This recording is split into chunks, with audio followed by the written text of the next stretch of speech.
कवि कालिदास को जानते हैं? हाथ ऊपर करो। कालिदास का नाम कितने लोगों ने सुना है? सब लोगों ने सुना है। लेकिन उन अत्यंत योग्य कालिदास की मृत्यु कैसे हुई? ऐसी दर्दनाक मृत्यु किसी की नहीं हुई कभी। पहली बात तो कालिदास कोई ऐसा नहीं था कि बहुत बड़े ज्ञानी थे। वो तो एक बहुत विशिष्ट, एक योग्य, एक लड़की थी जिसको बहुत ज्ञान था। बड़े बड़े ब्राह्मण विद्वानों को हरा देती थी अपने शास्त्रार्थ में। और तब उसने ये घोषणा कर दी कि मुझको शास्त्रार्थ में जो हरा देगा मैं उसी से ब्याह कर लूंगी। तब कुछ ब्राह्मण जो है कहीं जा रहे थे, तब उन्होंने देखा कि एक वृक्ष पर एक आदमी बैठा है और पेड़ की डाल काट रहा है। वो कैसे काट रहा है? डाल पर बैठ कर के डाल को काट रहा है, मतलब कटते ही नीचे गिरेगा। ब्राह्मणों ने विचार किया, वाह कितना बड़ा योग्य पुरुष दिखा है आज हमको। उसमें इतनी भी बुद्धि नहीं है कि वो जिस डाल पर बैठा उसी को काट रहा है। सब लोग विचार करने लगे, बोले ये जो ब्राह्मणी है उस नगर की, हमको बहुत हराती है। यदि उसका ब्याह इससे हो जाए तो हमारा बदला हो जाए। उसको नीचे बुलाया। उनका नाम कुछ और था पहले, ये कालिदास ही थे। उसको बोला तेरे को ब्याह करना है? बोले हाँ करना है। तो बोले चल हम तेरे को लेके चल रहे हैं, बस हमारे इशारे देखता रहियो और तेरा ब्याह हम करा दें एक कन्या से जाके।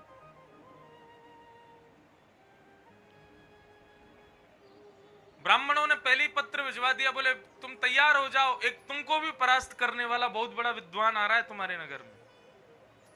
उसने कहा अच्छा मुझे परास्त करे? तैयार हो गई युवती। आमने सामने मंच लगे दोनों के।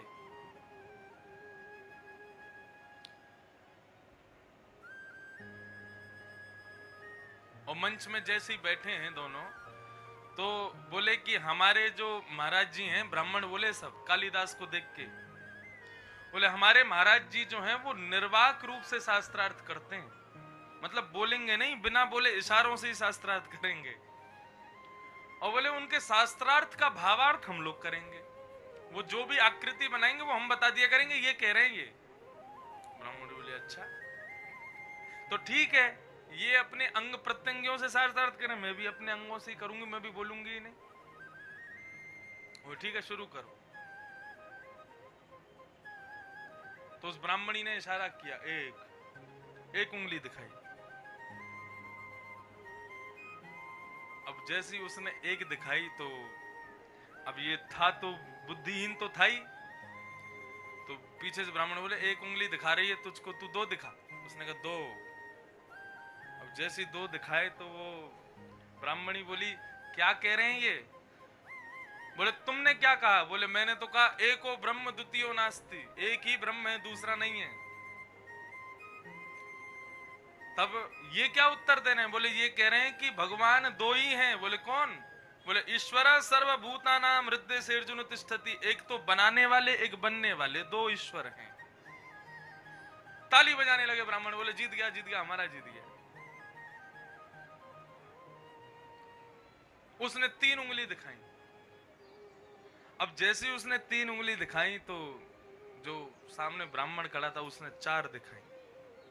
बोले अब ये क्या कह रहे हैं? बोले आपने कहा कि ये संसार त्रिगुणातीत है, लेकिन इस त्रिगुणातीत संसार को जानने के लिए चार वेद हैं, ये कह रहे हैं। ताली बजाने लगे, जीत गया, ये जीत गया। उसने पांच उंगलियां दिखाई सामने से, पांच उंगलियां दिखाई तो इसने पांच उंगलियों की एक मुट्ठी बना करके जोर से मारा। बोले ये क्या कह रहे हैं? बोले पहले तुम बताओ कि तुम क्या कह रही हो। बोले कि तुम ये कह रही हैं कि मनुष्य के शरीर को चलाने वाली पंच ज्ञान इंद्रियां होती हैं। तो बोले ये क्या उत्तर दे रहे हैं? बोले ये उत्तर दे रहे हैं पंच ज्ञान इंद्रियों को अपने वश में रखो, नहीं तो फंसा देंगी तुमको। ताली बजाने लगे, जीत गया जीत गया जीत गया, ब्याह करो इससे।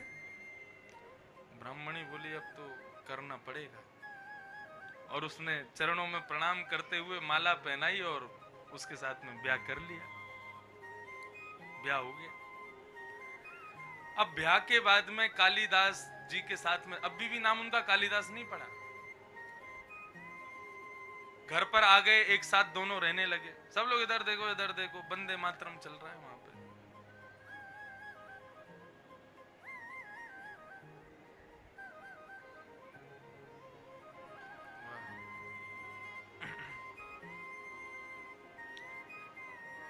इसमें तो खड़े नहीं होते ना, हैं?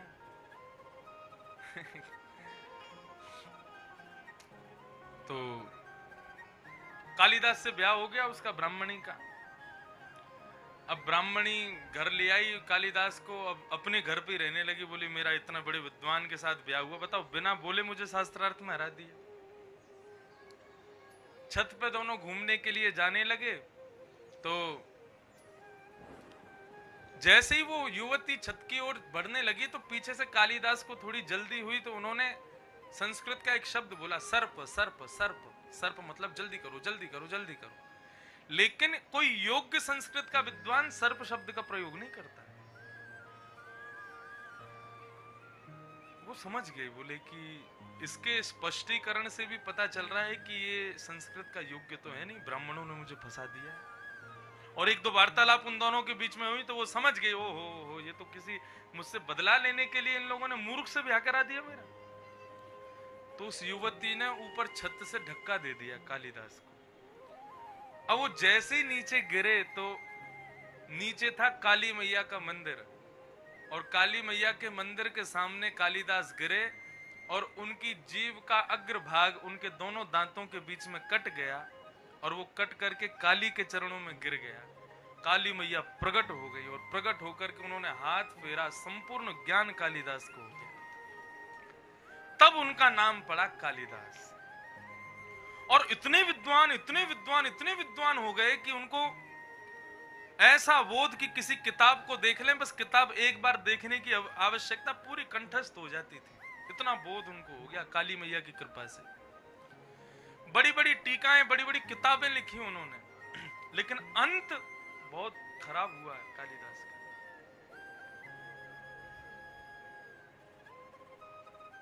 मंच से बताने योग्य बात नहीं है, लेकिन हमारे पूर्वाचार्य कहते हैं कि बड़े लोगों का जन्म मरण सब हमको ज्ञान देने के लिए ही होता है। उनकी प्रत्येक क्रिया हमको कुछ ना कुछ सिखाने के लिए होती है।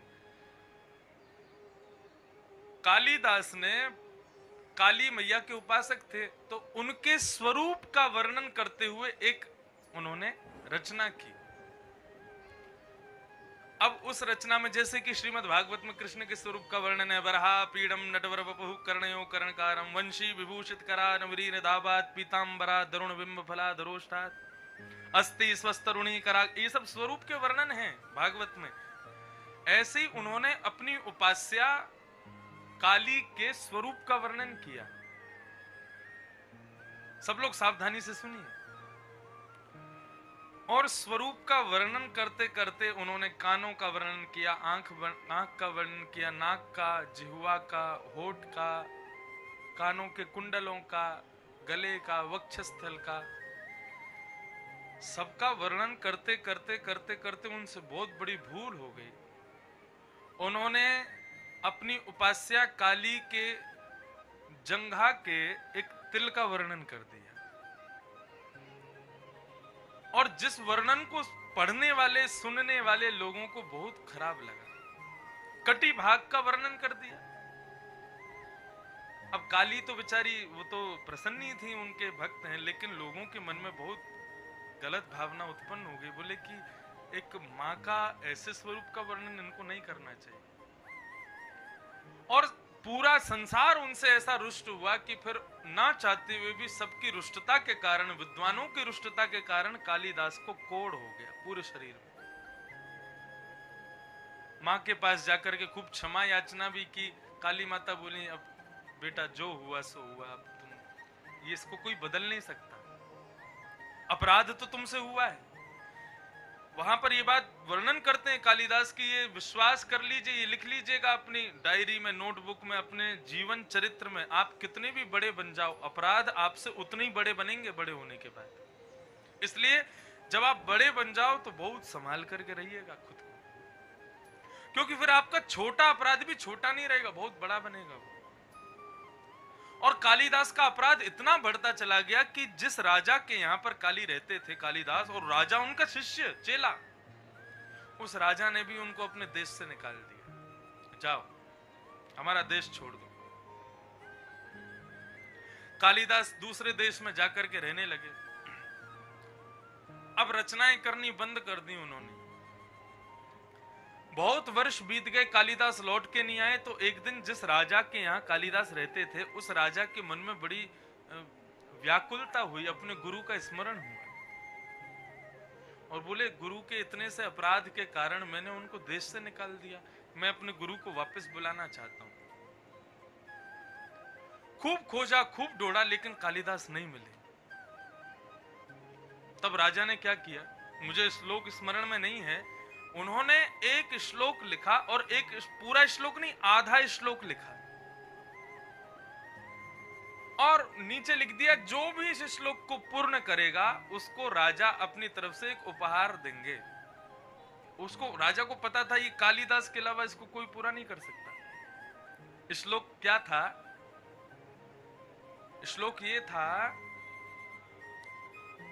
सोने में सुहागा, ये शब्द केवल सुना गया है, कभी देखा नहीं गया। या कमल से कमल उत्पन्न होना, ये बात भी केवल सुनी गई है, लेकिन देखने को कभी नहीं मिली कि कमल में से कोई कमल उत्पन्न हो गया हो। तो राजा ने ये श्लोक लिखा, कमल से कमल उत्पन्न होना, ये बात केवल सुनी गई है, देखी कभी नहीं गई। आधा श्लोक लिखा। अब पूरा श्लोक ये लिखना था कि भाई कमल से कमल उत्पन्न होता कैसे है, इसको पूर्ण करो। समझ रहे हैं ना बात को? ये श्लोक लिख करके राजा ने टांग दिया, बोले जो पूरा करेगा उसको मैं अपनी तरफ से एक तोहफा दूंगा, और ये भी कह दिया आधा राज्य दे दूंगा अपना। वो जानते थे कालिदास के अलावा कोई पूरा कर ही नहीं सकता इसको। तो एक परदेश की, विदेश की एक वैश्या भ्रमण करती हुई उस नगर में आई, और नगर में भ्रमण करते हुए उसने वो श्लोक लिखा हुआ आधा श्लोक देखा, और वो श्लोक पढ़ करके समझ गई, बोले कि ये श्लोक तो राजा ने लिखा और कालिदास की प्राप्ति के लिए लिखा, और कालिदास मेरे ही शहर में रहते हैं, मेरे ही नगर में रहते हैं, मैंने ऐसा सुना है। तो वहां से वो श्लोक चोरी करके वो वैश्या ले गई, और उसने अपने घर के बाहर उस श्लोक को लिख दिया आधा। और आधा श्लोक लिखने के बाद में उसने अपना चेहरा बना दिया बाहर, अपने चेहरे की आकृति बनवाई। और एक दिन वही हुआ, कालिदास जी भ्रमण करते हुए उस वैश्या के घर के बाहर से जैसे ही निकले, कालिदास की नजर पड़ी उस श्लोक के ऊपर, और श्लोक उन्होंने देखा। बोले कमल से कमल उत्पन्न होता है, ये सुना गया है, देखा कभी नहीं गया। आगे का श्लोक पूर्ण कीजिए। कालिदास ने वो श्लोक देखा, और देखा श्लोक के बाद में वैश्या का चित्र बना हुआ, और वैश्या इतनी सुंदर की क्या बताएं। कालिदास बोले अच्छा। तुरंत उन्होंने सिड्डी लगाई, और सिड्डी लगा करके ऊपर लेके चढ़ गए, और उन्होंने श्लोक पूर्ण किया, और उसमें लिखा, आपके कमल जैसे मुखार बिंद पर, मतलब वैश्या के मुखमंडल को देख के बोले, आपके कमल जैसे मुखार बिंद पर दो कमल रूपी नयन विद्यमान हैं, यही तो कमल से कमल उत्पन्न हुआ है। आप कहते सुना गया, मैंने तो आज देख भी लिया, आपके कमल रूपी मुखार बिंद पर दो कमल नयन विराज रहे हैं। या फिर उन्होंने ऐसा कहा हो कि भगवान के श्री कमल मुख पर दो कमल नयन विराजते हैं, ये कमल से कमल उत्पन्न होना ही तो है। अब ये लिख दिया कालिदास। अब जैसे ये लिखा तो किसी ने जाके वैश्या को बताया, बोले तुम्हारा श्लोक पूरा कर रहा है एक व्यक्ति। वैश्या समझ गई कालिदास ही है। वैश्या बाहर आई, आकर के देखा तो लिख रहे थे। उसने चरणों में प्रणाम किया, बोले महाराज आपकी दिव्यता, आपकी प्रबलता, आपकी विद्वत्ता को प्रणाम करते हैं। कालिदास बोले जी आप आएंगे थोड़ा घर में विराजेंगे हमारे? कालिदास बोले मुझे कहीं जाना है। बोले नहीं, 2 मिनट विराजिए, मेरा जीव घर धन्य हो जाएगा आप पधारेंगे तो। कालिदास घर में गए, वैश्या ने घर अंदर से बंद किया और उनके हाथ पांव बांध करके गला घोट करके उनको मार दिया। कालिदास की मृत्यु। और मार करके अपने घर के पीछे नदी में फेंक दिया उनके शव भी नहीं मिला किसी को। ऐसी मृत्यु हुई महाकवि कालिदास की। वैश्या ने जाकर के वो पूर्ण श्लोक राजा को दे दिया। बोले आपने आधा श्लोक लिखा, मैंने पूरा कर दिया। राजा ने जैसे ही वो श्लोक देखा समझ गए, बोले ये तो कालिदास की कृति। वैश्या को बंदी बनवा लिया। बोले सत्य बताओ किसने लिखा है श्लोक? वैश्या ने फिर बहुत उत्पीड़ना की तो उसने बता दिया, बोले कि कालिदास ने लिखा। बोले कालिदास मेरे गुरुदेव कहाँ हैं? बोले उनको मैंने मार दी। आपने लिखा था बहुत धन देंगे, आदि संपत्ति देंगे, इस प्रलोभन में मैंने श्लोक आपको दे दिया, लेकिन कालिदास जिन्होंने ये श्लोक किया उनको मैंने ही मार दिया। राजा व्यथित दुखित गिर पड़ा शरीर से। एक संत के पास गया और रुदन करने लगा। बोले इतना बड़ा कवि, काली की इतनी बड़ी कृपा उसके ऊपर, पूरे विश्व में प्रसिद्ध, एक अपराध करने की वजह से कोढ़ हो गया, लेकिन मृत्यु तो कम से कम अच्छी होती। एक नगर वैश्या, उसके हाथों से मरना पड़ा कालिदास को। प्रभु ये कौन से जन्म के कृत्य का प्रारब्ध भोगा है कालिदास ने? तो उस संत ने जो उत्तर दिया वो सुनने योग्य है। संत क्या कहते हैं? बोले राजन, कालिदास ने इसी जन्म के एक दुष्कृत्य का परिणाम भोगा है। बोले क्या? बोले उसने एक अयोग्य वैश्या को ज्ञान प्रदान कर दिया, उसके कारण उसकी मृत्यु इतनी दयनीय हुई। कौन सा ज्ञान? आधा श्लोक था ना, पूरा करके वैश्या को दे दिया। किसी श्रेष्ठ योग्य व्यक्ति को देता तो कालिदास की ऐसी गति नहीं होती, लेकिन एक अयोग्य वैश्या को दिया, इसलिए कालिदास की ऐसी मृत्यु हुई। इसलिए दान बहुत सोच समझ के करना चाहिए। आप अपनी किसी भी वस्तु का दान दो, सद्विचार का दान दो, सद्भाव का दान दो, सद्गुणों का दान दो, और कुछ भी नहीं है आपके पास तो धन का भी दान यदि करो तो किसी योग्य को ही करना, अयोग्य को नहीं करना। अयोग्य को दान देने से आपने देखा कालिदास की क्या गति हुई। और श्रीमद् भागवत में राजा नृण की कथा आती है, एकादश स्कंद में, नहीं 10वें स्कंद में ही है। वहां पर राजा नृण से एक बहुत बड़ी भूल हो जाती है दान के विषय में, तो उसको कृकलाश्य गिरगिट बनना पड़ता है। इसलिए योग्य वस्तु का दान किसी योग्य पात्र को ही दीजिएगा, अयोग्य को मत दीजिएगा। नहीं तो अयोग्य वैश्या को दान देकर के कालिदास ने अपनी मृत्यु को भी श्रेष्ठ नहीं बना पाएगा। तन पवित्र कर दान, तन की पवित्रता दान में है, लेकिन ऐसा नहीं है कि फिर किसी को भी दो कुछ भी नहीं। मैंने पहले दिन भी आप लोगों से कहा, शायद कल परसों ही कहा, कि धन है वो, लक्ष्मी है वो ऐसे स्थान पर जानी चाहिए जहां उसकी वास्तविकता में उसका प्रयोजन है, उसकी आवश्यकता है। जहां अनावश्यक धन पहुंचता है आपका, और उस अनावश्यक धन का यदि दुरुपयोग किया जाता है तो दुरुपयोग का फल भोगने वाले को नहीं, देने वाले को मिलेगा।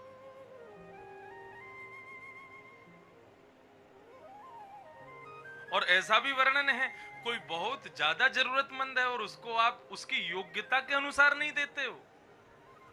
आप भी बहुत योग्य हो, लेकिन आपके सामने कोई बहुत ही दुर्भाग्यशाली व्यक्ति है, उसको बहुत आवश्यकता है, आपको पता है कि वो धन को सदप्रयोग करेगा। ऐसी जगह पर आप आकर के बिल्कुल अपनी योग्यता से कम नीचे उतर करके उसको धन देते हो, ऐसे स्थान पर भी लक्ष्मी रुष्ट होती है। तो ये दान का विषय, इस पर तो कम से कम 3-4 दिन प्रवचन होने चाहिए। आजकल मानव भूल चुका है दान कहां करना चाहिए। और सबसे बड़ी बात मैं कह दूं, इस बात को कोई संकोच ना करूं, आजकल सबसे ज्यादा दान लेने का जो स्थान बन गया वो है भागवत का मंच। सुखदेव जी महाराज स्पष्ट शब्दों में कहते हैं, भागवत दान लेने का नहीं, दान देने का स्थान है। ये लेने का स्थान है ही नहीं।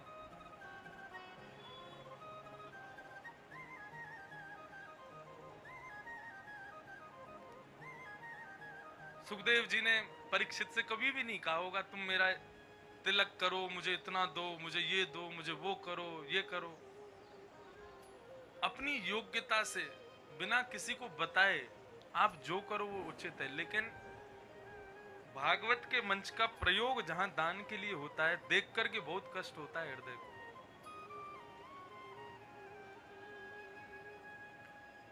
तो तन पवित्र कर दान, तन की पवित्रता दान में है, लेकिन दान के लिए पहले योग्यता ढूंढिए, योग्य पात्र ढूंढिए, तभी दान कीजिए, नहीं तो मत कीजिए।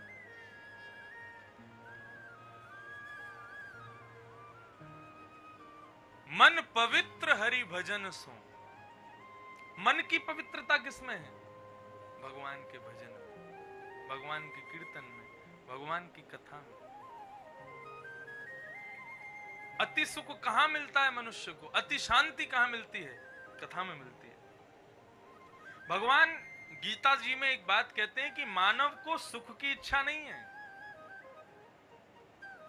अतिशय सुख भी दुख देता है, मानव को शांति की इच्छा है।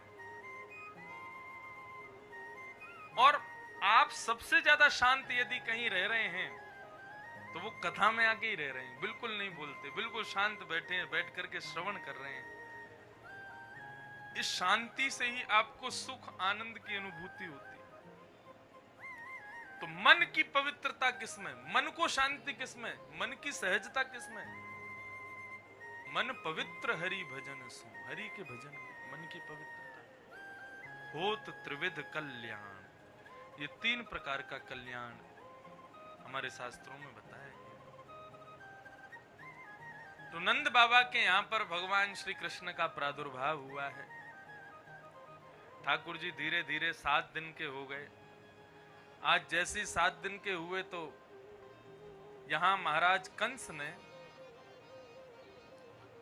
पूतना को भेजा कि पूतना जाओ और जाकर के मेरे शत्रु कृष्ण को मार दो।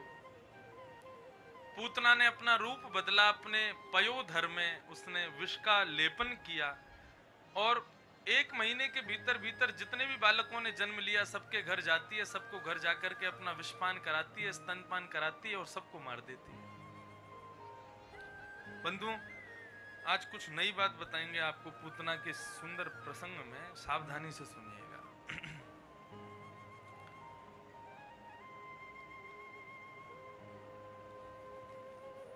वसुदेव जी वार्षिक कर यानी कि टैक्स भरने के लिए गए कंस के पास।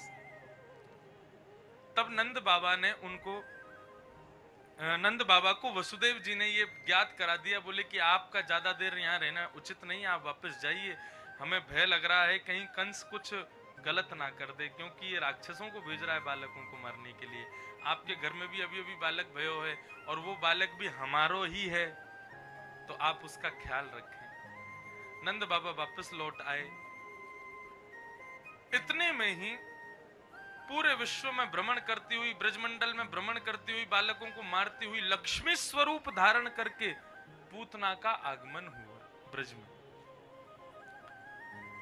पूतना ने जैसे ही देखा अबीर गुलाल के महाराज बादल पूरे रंग बिरंगे हो रहे हैं, बोले जरूर कृष्ण का जन्म यहीं कहीं हुआ है।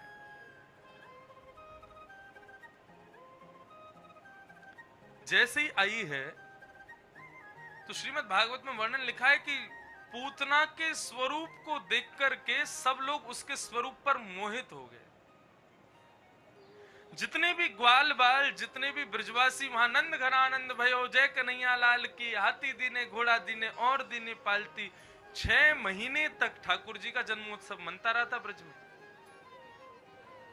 ऐसे भक्ति में आतुर, ऐसे भगवत कीर्तन में आतुर जितने भी ब्रजवासी थे, जिनको केवल कृष्ण ही कृष्ण सब जगह दिख रहे थे, ऐसे भक्त भी पूतना को देख करके उसके रूप पर मोहित हो गए। कई ब्रजवासी तो मन में विचार करने लगे, अरे भैया देखियो कैसी गजगामिनी, कैसी सुंदर है, हमारो ब्याह है जाए आते। बोले का करेगो ब्याह करके, ब्याही ठियाई लग रही है या को पहले तो ही ब्याह है चुको है। ऐसा स्वरूप। और केवल ब्रज गोप ही उसके स्वरूप पर मोहित हुए ऐसा नहीं, गोपियां भी सब उसके स्वरूप को देखे और मन में विचार करने लगे। बोले देखो कल ये 7 दिन पहले नंद का लाला हुआ था, तो हम कह रही थी ना भैया ये तो कहीं साक्षात नारायण तो नहीं है। और आज हमको पूर्ण रूपेण विश्वास हो गया कि ये नारायण है। क्यों?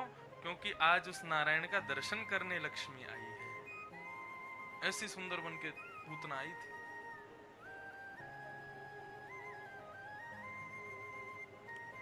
गोप गोपांगनाएं मोहित हो गए, चलो ठीक है। लेकिन जैसे ही पूतना ने नंद भवन में प्रवेश किया, तो नंद भवन में बैठी हुई यशोदा मैया ने जैसे ही पूतना के मुखार बिंद को देखा है, पूतना के मुखार बिंद को देख करके यशोदा के मन में भी भाव आ गया, अरे विधाता, कितना समय लेकर के ऐसे सुंदर स्वरूप को बनाया तेने। विधाता थोड़ी कृपा कर दे तो या तो हमारो लाला थोड़ी कछु दिना पहले है जातो, या ये कछु दिना बाद है जाती, तो यही तो ब्याह कराती अपने लाला। कितनी सुंदर है। अब देखो ये पूतना कौन है? ये माया।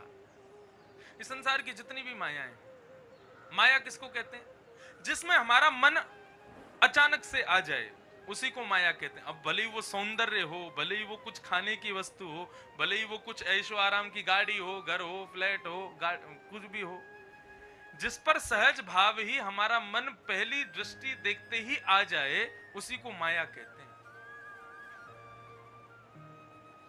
और ये माया इतनी शक्तिशाली है, माया इतनी बलवान है कि भगवान को जन्म देने वाली, भगवान का पालन पोषण करने वाली भगवान की मां यशोदा भी उस पर आसक्त हो गई। तो हम कैसे बच जाएंगे उस माया से?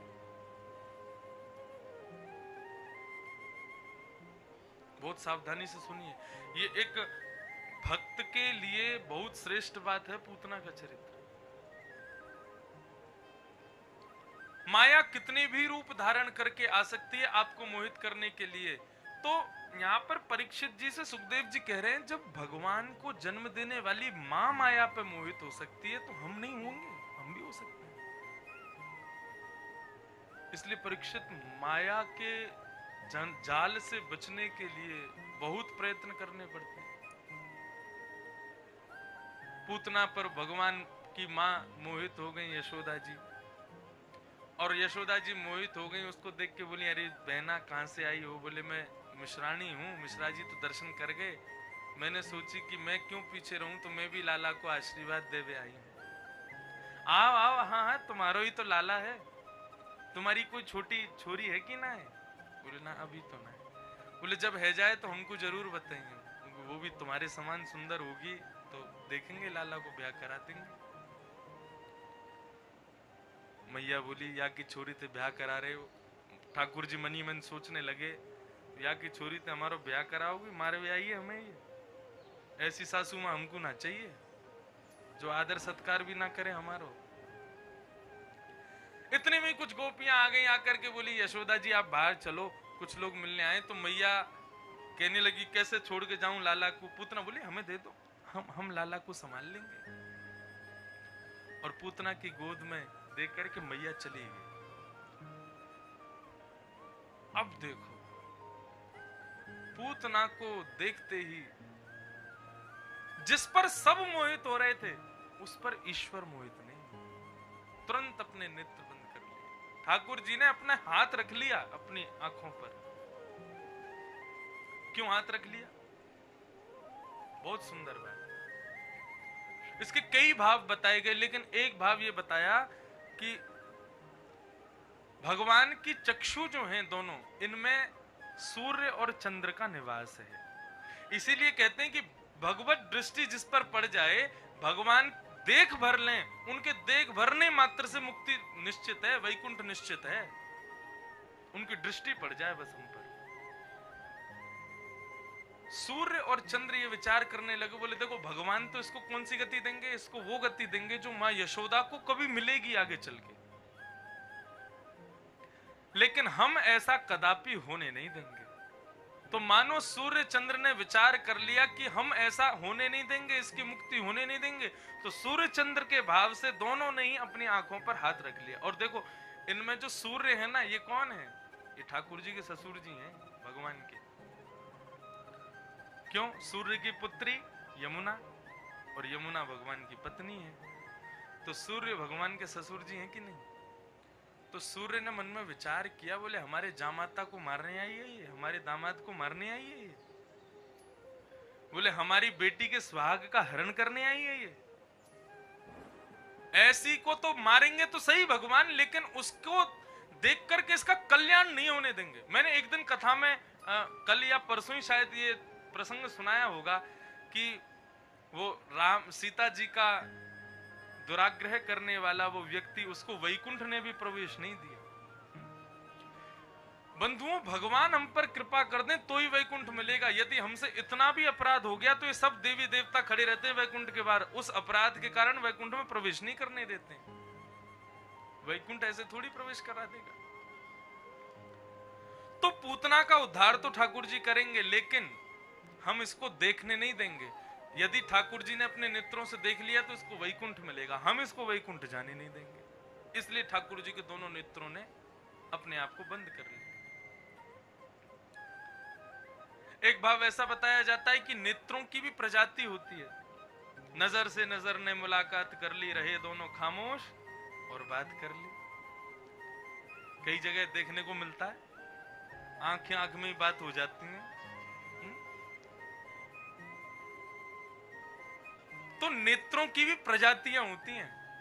आंखों का कम खुलना, आंखों का ज्यादा खुलना, मटकना और चलना, ये सब बता देता है सामने वाले के मन में क्या चल रहा है। नेत्र नेत्र की भाषा समझते हैं क्योंकि इनकी प्रजाति एक ही है। तब ठाकुर जी के नेत्रों ने मन में विचार किया कि हम ऐसे नेत्रों को नहीं देखेंगे जो नेत्र अपने भीतर कायरता भर के हमारे स्वामी को मारने आए हैं। अपने नेत्र रूपी प्रजाति पर धिक्कार करते हुए बोले, धिक्कार है तुम नेत्रों को देखने पर। तो ठाकुर जी के नेत्रों ने अपने आप को बंद कर लिया, हम देखेंगे ही नहीं तुमको। और तीसरा बड़ा सुंदर और बड़ा अच्छा भाव जो मुझे बहुत अच्छा लगता है, आज देखो कितनी आवाज आ रही है इनकी कौओं की। पता है क्यों? क्योंकि अभी ठाकुर जी कुछ देर बाद में वो खाएंगे ना रोटी, तो ये लेके भाग जाएंगे वहां। अपने आप को पॉजिटिव बना के रखो। अब लाला को जन्म भयो, रोटी वोटी खाएंगे तो कौवा ले जाएगा, फिर ठाकुर जी कहेंगे मुझको तो वही रोटी चाहिए जो ये लेके गए हुए, इसलिए कौवे घूम रहे हैं। तीसरा भाव मुझे बहुत अच्छा लगता है, जो ठाकुर जी ने नेत्र बंद क्यों किए। देखो, पूतना को पूतना किसने बनाया? भगवान ने बनाया। पूतना को राक्षसी किसने बनाया? भगवान ने बनाया। पूतना को जो भी उसके क्रियाएं हैं, जो भी उसका व्यवहार है, जो भी उसका स्वभाव है, सब पूर्व नियुक्त ठाकुर जी ने तैयार किए।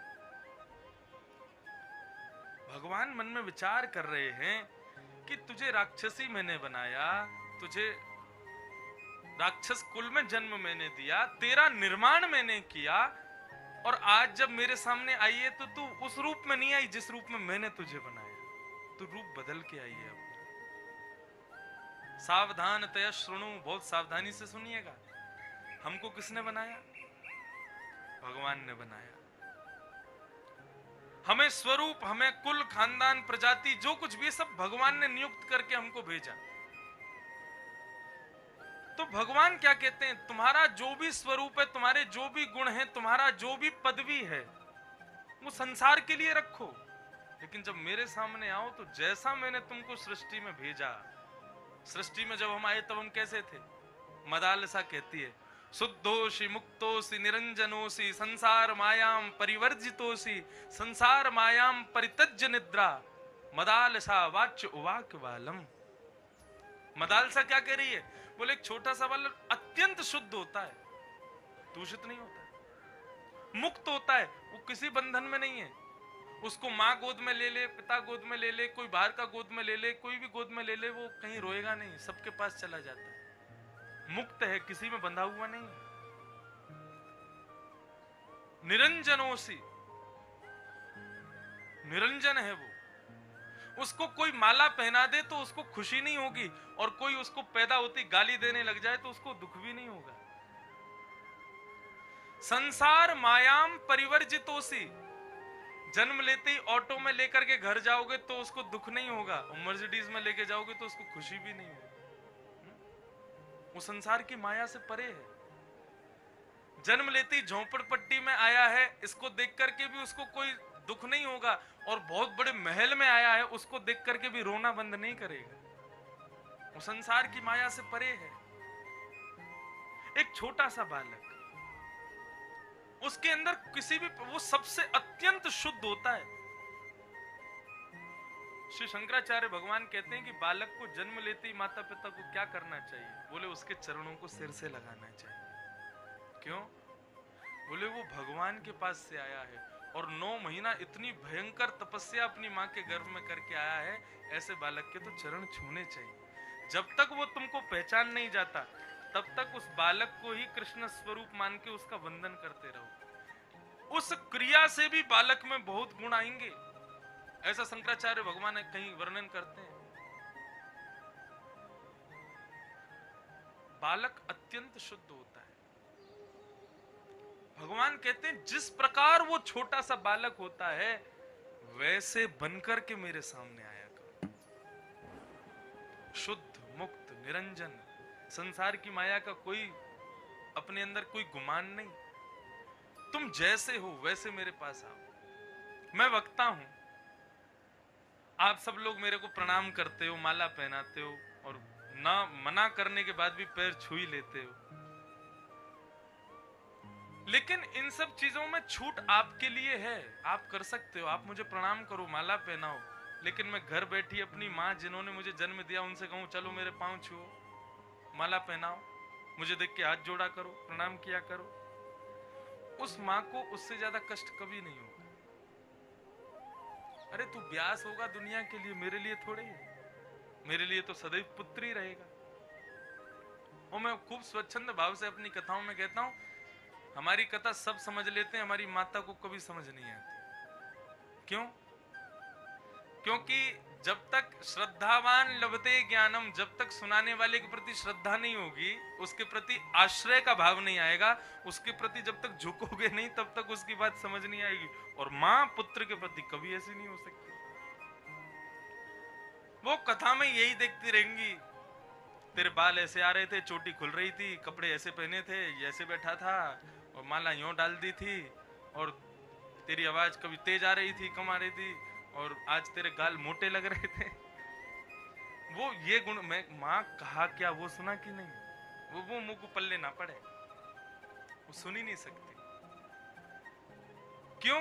क्योंकि उनकी माया, माया नहीं कहूंगा, ममता, उनका जो ममत्व है मेरे प्रति, वो मेरे स्वरूप को ढक देता है उनके आगे। वो उस समय भी यही विचार करती होंगी, छोटा सा है, इसको हमने चलना सिखाया, बोलना सिखाया, नहाना सिखाया, धोना सिखाया, बैठना सिखाया, स्कूल जाती थी हम ही तैयार करते थे, आज हमारे सामने ब्यास बनना है ये।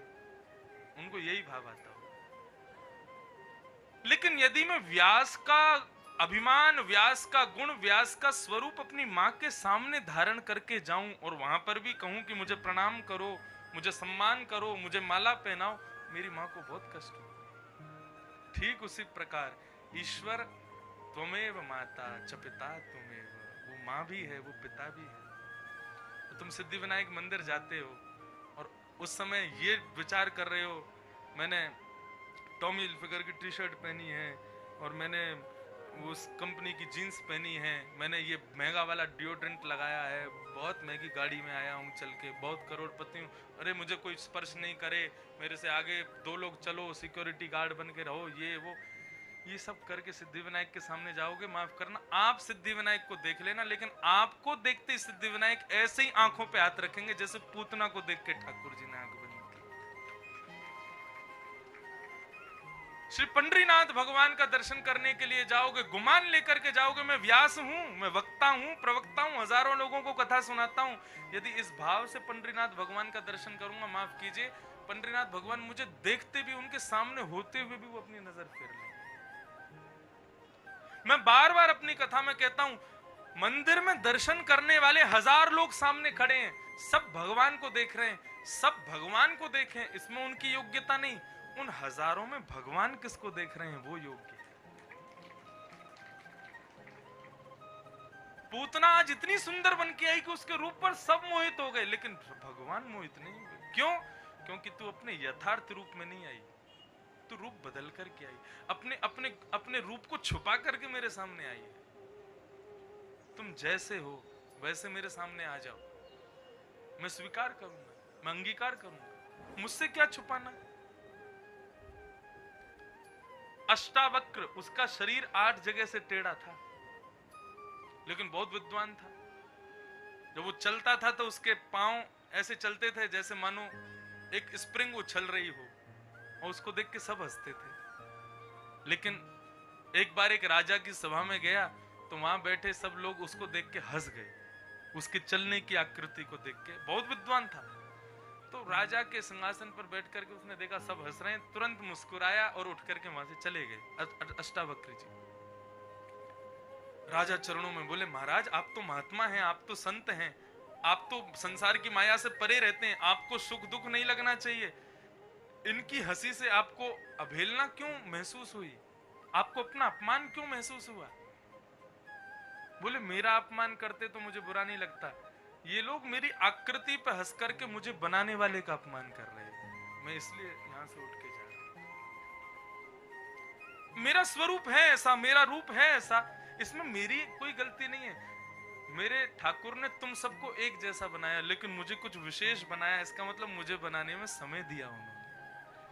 और उनकी कोई अवहेलना करे, उनकी कृति का कोई अपमान करे। आप घड़े के बारे में कहो घड़ा बहुत बेकार है, इसमें इसका पानी नहीं पिएंगे, तो घड़े को कोई फर्क नहीं पड़ेगा, घड़े को बनाने वाले को फर्क पड़ेगा। बोले, मैंने बनाया, इसमें कमी है। ऐसे ही आप जैसे भी हो वैसे ठाकुर जी के सामने खुद को प्रस्तुत करो। भगवान कहते हैं, उन हजारों की भीड़ में मैं तुझे ही देखूंगा। हाँ अच्छा, इतने लोग आए रूप बदल के, लेकिन उन हजारों में वो कहां बैठा है जिसको मैंने बनाया, अपना रूप धारण करके कौन है? बोले, वो आया है, उसको देख रहा हूं। इन संत जनों से, इनकी क्रियाओं से हमको यही सीखना है कि अपने स्वरूप से कभी भी विमुख नहीं हो। तुकाराम, नामदेव जी, इनकी भक्ति को प्रणाम कीजिए। और इनकी भक्ति तो क्या, भगवान श्री पंडरीनाथ भगवान का आप लोग दर्शन करें, और जिनने नहीं किए वो अगली साल के लिए तैयार रहें। हमारे श्री गोवर्धन नाथ जी, गोवर्धन लाल जी का मंगलमय उत्सव वहां होगा।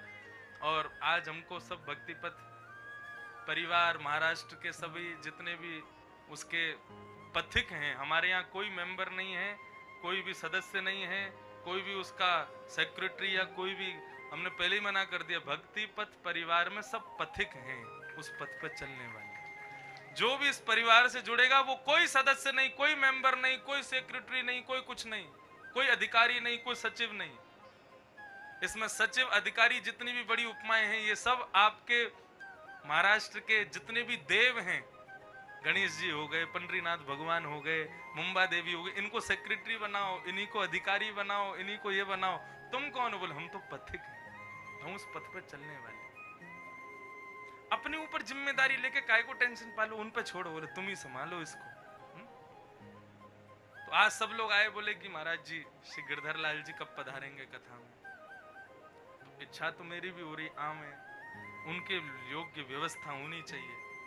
तो आज हम यहाँ व्यवस्था करवा के जाएंगे, और विश्राम दिन 25 तारीख को ठाकुर जी यहाँ पधारेंगे। और विश्राम वाले दिन ऐसी एक व्यवस्था हो जाए, एक छोटा LCD LED टीवी यहाँ लग जाए सामने, क्योंकि वो इतने छोटे हैं कि दूर से किसी को दिखेंगे नहीं। तो हमारे कैमरा वाले भैया फोकस करके देंगे, तो वो छोटा टीवी पे सबको दिख जाएंगे ठाकुर जी।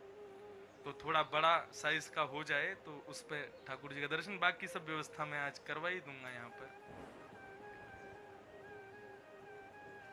तो विचार, श्री पंडरीनाथ भगवान, आप कभी उनके दर्शन करना, बहुत पास जाके, अच्छा कर सकते हो। एकमात्र पंडरीनाथ पंढरपुर का मंदिर है जहां पर आप जाके उनके चरणों को ऐसे अपने अंक में भर सकते हो, उनका स्पर्श कर सकते हो, और बिल्कुल ऐसे ठाकुर जी सामने रहेंगे, उनका दर्शन कर सकते हो। श्री पंडरीनाथ भगवान का कितने लोगों ने दर्शन किया? हाथ ऊपर करो। मंदिर जाके पंढरपुर, वाह। ठाकुर जी पीला चंदन लगाते हैं अपने यहाँ पर, और जैसे हम ये लाल उर्दपुंड लगाते हैं, ऐसे ही पंडरीनाथ भगवान काला उर्दपुंड लगाते हैं। और वो काला उर्दपुंड क्या है? मंदिर में आए हुए जितने भी भक्त हैं उन सबकी चरण रज ठाकुर जी को लगाई जाती है। बताओ कौन ऐसा भक्त वत्सल होगा? जितने भी लोग दर्शन करने मंदिर में जाते हैं, सुबह सफाई कर्मचारी झाड़ू लगा करके उस रज को इकट्ठा करके पुजारी को देते हैं। पुजारी जी उसमें चंद्रभागा का जल मिला करके तब ठाकुर जी के माथे पर लगाते हैं। बोले जितने भी वैष्णव आए उन सबको कष्ट हुआ, उन सबको तकलीफ हुई मुझ तक आने में, तो उन सबकी चरण रज लेकर के मैं अपने माथे से लगाता हूं ताकि उन सबके कष्ट मुझे आ जाए। ऐसे पंडरीनाथ भगवान। आप कभी पंढरपुर के मुख्य द्वार को देखेंगे तो वहां पर श्री तुकाराम जी की समाधि, उसके बाद उनके पुत्र की, उनकी आदि आदि ऐसे 3-4 सिद्धियों में समाधि है। क्यों? बोले पंडरीनाथ भगवान के जितने भी लोग दर्शन करने के लिए जाएं तो हमारे ऊपर से होकर के जाएं। आप जिन सिद्धियों पर वहां चढ़ोगे वो साधारण सिद्धि नहीं, वहां नीचे समाधि है उनकी। बोले हम तो अपना शरीर त्याग के चले जाएंगे तो क्या करें? बोले जितने भी दर्शनार्थी आए वो सब हमारे ऊपर से होके जाया करें ठाकुर जी का दर्शन करें। कैसी भक्ति! अपने यथार्थ स्वरूप में रहो। Be yourself and forget about other things. सबको भूल जाओ कौन क्या कह रहा है, कैसे कह रहा है। तुम जो हो वैसे रहो। भगवान कहते हैं मुझे वही स्वीकार है। ये भी एक भक्ति पथ का एक सूत्र है। आप माला नहीं जपते, आप तिलक नहीं लगाते, आप चोटी नहीं रखते, आप सत्संग आदि नहीं करते, ठीक है मत करो, लेकिन जब कभी भी मंदिर में जाओ तो अपने यथार्थ रूप में जाओ। ये भूल जाओ कौन मेरी माँ, कौन पिता, मैं कितने बड़े खानदान से, कितना अमीर, कितना गरीब, कौन सी गाड़ी में आया, क्या पहन के आया, इन सबसे शून्य होकर के जाओ। जैसा वो छोटा सा बालक जन्म लेते समय शून्य होता है, उसके अंदर कुछ भी नहीं है, उसे किसी वस्तु की याचना नहीं होती, उसे केवल और केवल अपने माता के स्तन से निकलने वाले दूध की याचना होती है। ठीक उसी प्रकार दर्शनार्थी वो छोटा बालक है और ठाकुर जी उसकी माँ है। किस याचना से जावे? बोले केवल आपकी कृपा रूपी दुग्ध मुझको पिला दो, दर्शन रूपी दुग्ध से मेरी तृष्णा को दूर कर दो और मुझे कुछ नहीं चाहिए। भगवान ने रावण को भी देखा, हिरण्यकश्यप को मारने के लिए भगवान नृसिंह रूप बन के आए, हिरण्यकश्यप को भी देखा, बड़े से बड़े राक्षसों को भगवान ने देखा। तो फिर पूतना में क्या कमी थी? क्यों नहीं देखा? बोले क्योंकि रूप बदल के आई, अपने यथार्थ रूप में नहीं आई। ये रूप ना दिखा करके भगवान हम सब पथिकों को सचेत कर रहे हैं। बोले सचेत, यदि तुम भी रूप बदल के मेरे सामने आए हो, मैं यहां पर कोई बाहरी मेकअप की बात नहीं कर रहा हूं, यहां पर आंतरिक स्वरूप की बात हो रही है। अपने अंतर हृदय से शून्य बन करके जाओ। अपनी पदवियों को, अपने स्वरूप को, अपने मान गुमान सबको भले ही 10 मिनट के लिए दर्शन कर रहे हो, उतनी देर के लिए छोड़ दो।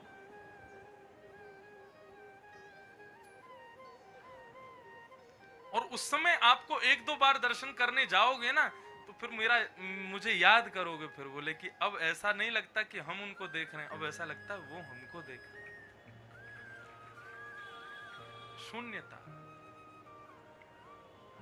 पूतना के इस स्वरूप से ठाकुर जी ने यही बताया है। पूतना यदि अपने यथार्थ रूप में आती तो भगवान उसको भी देखते, उसका भी दर्शन करते, लेकिन उसका दुर्भाग्य है नहीं देखा भगवान। और जैसे ही अपना स्तन ठाकुर जी के मुख में दिया, भगवान ने पहले तो उसके स्तन पर लगे विष को पिया, विष को पीने के बाद उसके स्तन से दुग्ध को पिया, दुग्ध को पीते हुए ठाकुर जी ने उसके शरीर के सभी रसतत्वों को पिया, पुण्यों को पिया, पापों को पिया। सबको पीने के बाद में गाढ़म कराभ्याम भगवान प्रपिड्यतत प्राणै समम रोष समन्वितो पिबत। भगवान ने उसके प्राणों को पिया।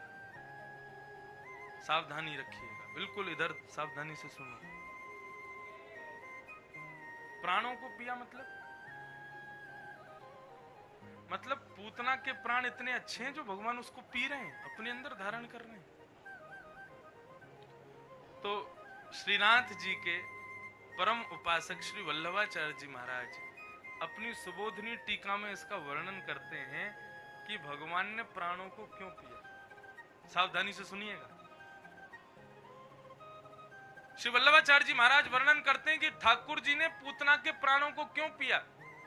वल्लभाचार्य जी कह रहे हैं, बोले कि पूरे ब्रजमंडल में पूतना कम से कम 16,000 बालकों को मार के आई थी, तब भगवान के पास आई थी। 16,000 बालकों को विष पिलाकर के भगवान के पास, मतलब इतने बालक मार दिए थे उसने। और जब भगवान के पास में आई तो भगवान नेत्र बंद करके ये विचार कर रहे थे कितने बालक मारे गए, तो नेत्र बंद करके सबका रूप देख रहे थे, वहां वो मरा, वहां उसको मारा, उसको मारा, सबको स्मरण करके ठाकुर जी ने अपने हृदय में बुला लिया।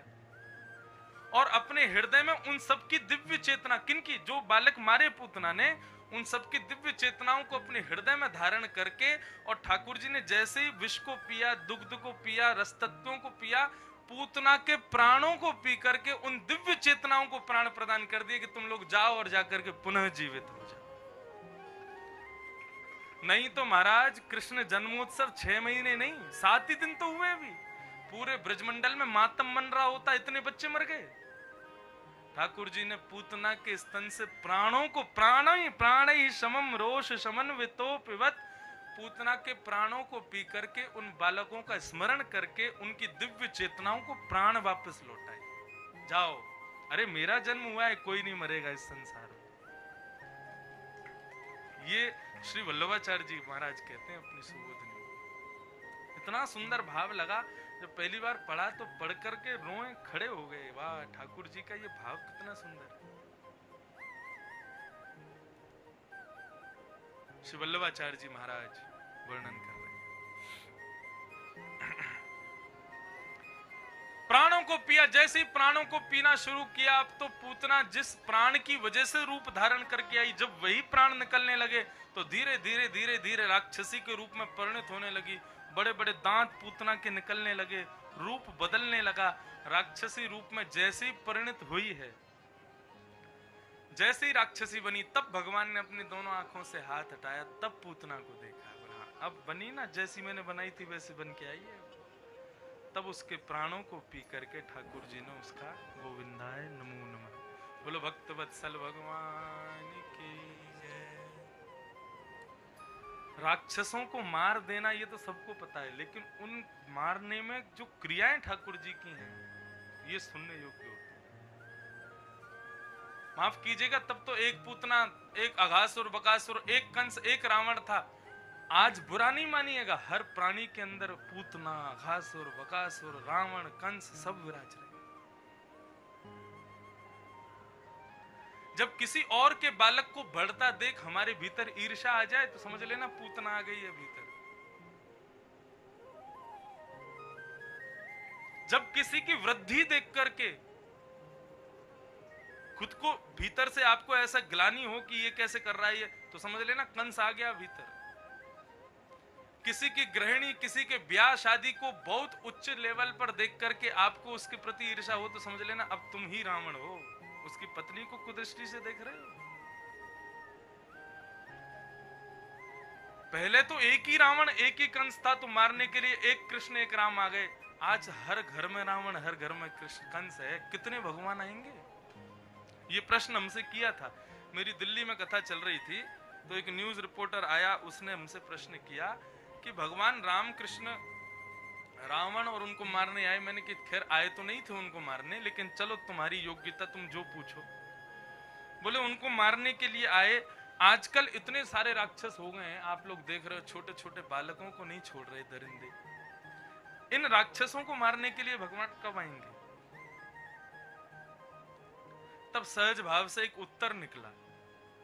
मैंने कहा तब एक रावण था, एक कंस था, भगवान एक रूप धारण करके आ गए। अब हर घर में रावण, हर घर में कंस है, भगवान कितने रूप धारण करें? तो बोले क्या करेंगे फिर भगवान? मैंने कहा भगवान ने इन रावण और कंसों को सतयुग, त्रेता, द्वापर में शस्त्र से मारा था, लेकिन आज के रावण और कंस को मारने के लिए ठाकुर जी ने शास्त्र का रूप धारण किया। मैंने कहा यदि 1000 आदमी कथा में आके बैठ जाए ना, तो 7 दिन की कथा में रावण और कितने कंसों का दहन हो जाता है। उनके हृदय में बैठे हुए कितने रावण मारे जाते हैं। माफ कीजिएगा, आपके अंदर कोई दुर्गुण है और उस दुर्गुण के बारे में यदि आपने कथा में सुन लिया, एक बार को आप नजर तो बचाओगे, ये तो मेरी बात हो रही है, लेकिन फिर उसको करने के लिए जब दोबारा जाओगे ना तो हाथ पांव कांपेंगे, बोले कथा में सुना था हमने ये नहीं करना चाहिए। यही तो उस रावण का दहन है, यही तो उस कंस का मर्दन है। भगवान ने कलयुग में कथा का रूप क्यों धारण किया? और युगों में नहीं था, कलयुग में कथा का रूप इसलिए धारण किया, बोले यहां व्यक्ति में एक योग्यता रहेगी, क्या? बोले सुनेगा वो। अच्छी बात यदि कहीं हो रही होगी तो जाकर के हो सकता है सुने, और यदि वो सुनेगा तो सुनने मात्र से उसके हृदय के राक्षस मारे जाएंगे। यही कृष्ण है, यही रावण है। और यहां से श्लोक रूपी बाण छोड़ते हैं, और ऐसा नहीं सबको मारते हो, जिसके लिए वो बाण चलाया उसी को जाके लगता है, सबको नहीं लगता।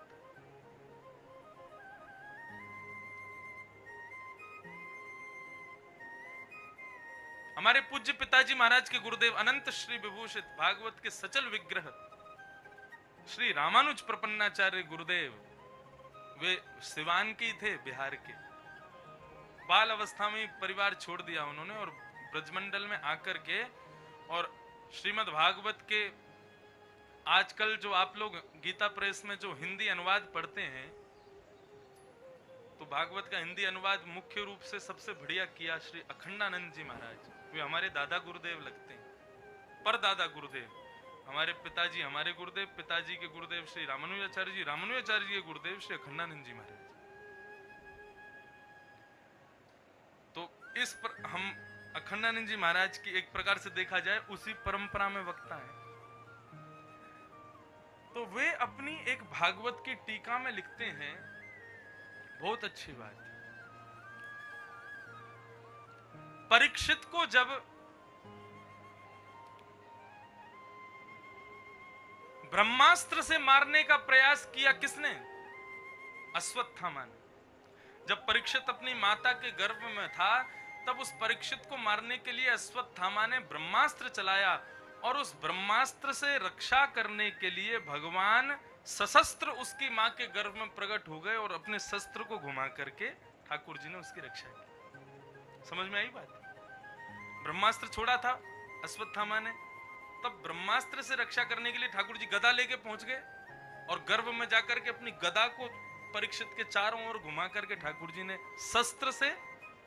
शस्त्र की रक्षा की। लेकिन जब एक ब्राह्मण ने 7 दिन में मरने का वाणी का वज्र छोड़ा, वाक वज्रम विशसर्ज,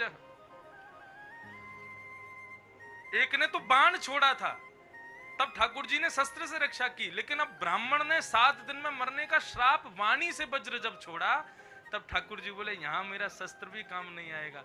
यहां ठाकुर जी ने श्रीमद् भागवत का रूप धारण कर लिया, और ठाकुर जी ने शास्त्र से रक्षा की 7 दिन में।